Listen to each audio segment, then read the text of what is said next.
greatly appreciate you bringing it early. Thank you. That's really helpful. See, I apologize for running. I know insurance is boring and everybody hates it because it's a necessary expense and all you do is relate to your own deal about how bad the insurance company treated it and so on. I know.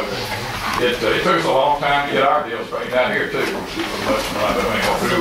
Carol's and Jamie's efforts and through our claims department, and we had, the adjuster that CNA had got sick, and he had surgery, and just one reason after another, we had to redo and undo and payment and everything else. But it took a while, but we got most of the money we thought we were entitled to. So that's what we try to do is have, well, so when you have a claim for us, since you against the insurance. One last question. Yes, I'm looking at this business auto driver list.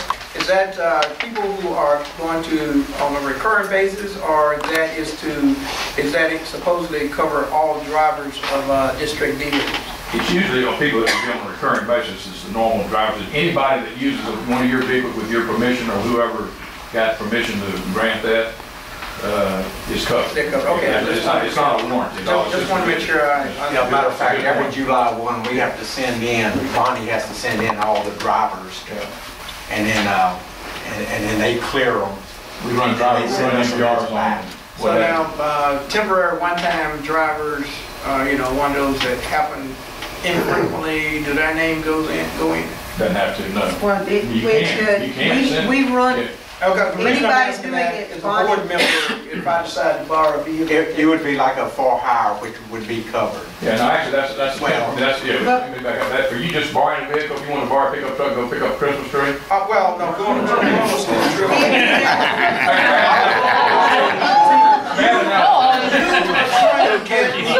On the film, and that is absolutely No, the reason I say that, quite honestly, I have a contract with every Christmas I go borrow a pickup truck, go get a Christmas tree. That's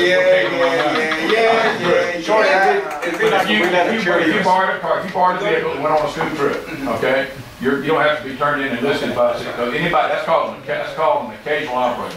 But we do. With your permission, it's We okay. do run the driver's license. If anybody like that, Ms. Maggard takes the driver's license, gets it, and sends it to Ms. T. And she does that for the summer student.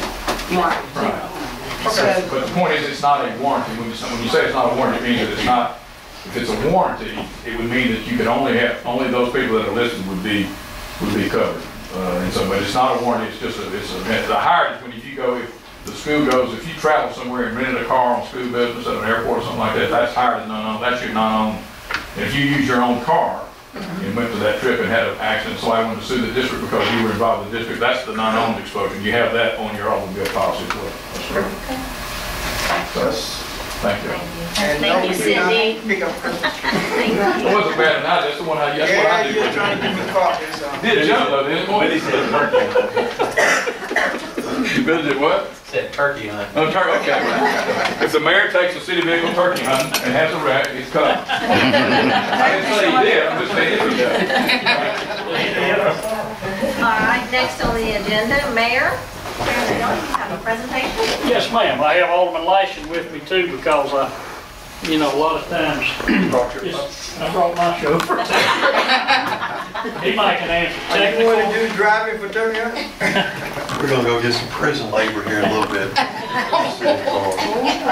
really, seriously, Mark he was gracious enough to come tonight, take time out of his schedule, and I said it may be nice in case they have a question, technical type question, on and see them out a little bit. I don't know if can y'all see that? That's as good as I can do without passing around the room. Wow. I think that the school board wanted to kind of get an idea where we are and the final look and all that. Well, this is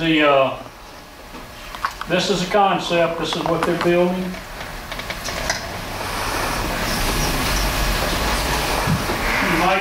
We may have to eliminate a little bit of the things. That's the jury's out on that about the monies. But It's looking really nice. I rode by there the other day and saw a lot of landscape. Is there the opportunity to receive any more CDBG from the state for that landscaping? No, ma'am. We're at peak. We're not cutting it out. It's going to be there. I mean, it's just, I don't know if there'll be this many flowers This is all good design, I mean, you know, yeah, it's gonna be more than two A flowers. lot of architectural license in those renderings and those draw landscaping, yeah. So Yeah, you just kinda, yeah, Kind of make it. has the design been finalized? yeah, this, they're building, they're starting. Because did we ever, I thought we were supposed to be given them the final plan, Well, because I don't think we ever received anything. I don't know, we batted it back and forth a bunch of times till we finally, The last time we met, it was just a concept, and then well, we were, that was, ended up being exactly what they did. You know, there was no change. After we got away from, Mark worked with them on, they had a kind of a spaceship looking deal that we didn't buy into. I don't even know if y'all ever looked at it. We got off of that. And I know that we had discussed, Mark, something about access, being able to drive vehicles for loading and unloading. There was going to be some redesign on the access to be able to go right into the building. There were several little things we had. yeah, We had talked also on about the having street to or something drive. like that. Oh, yeah, well, there was a north-south street Yeah. that we had talked about that went from one end of the site to the other end of the site in the east-west direction.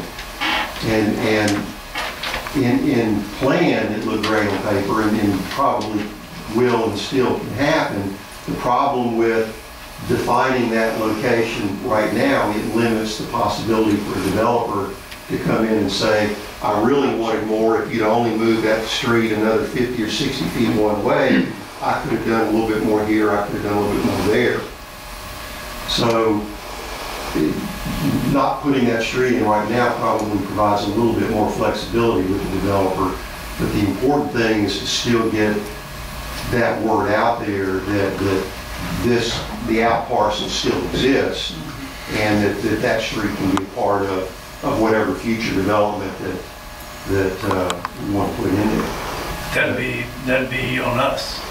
Well, it'd be You know, probably be a on the developer. You know, It'd developer. be on the developer, probably, somebody that would do it, to be what they want to put in. He leaves our options open, instead of maybe just having 6 spots or 8 spots. Exactly. He might want. Right. You might want a big one instead of 2 little ones, or whatever, you Because know. I think at the end of the day, I mean, and it was all personal preference as most of this stuff really is.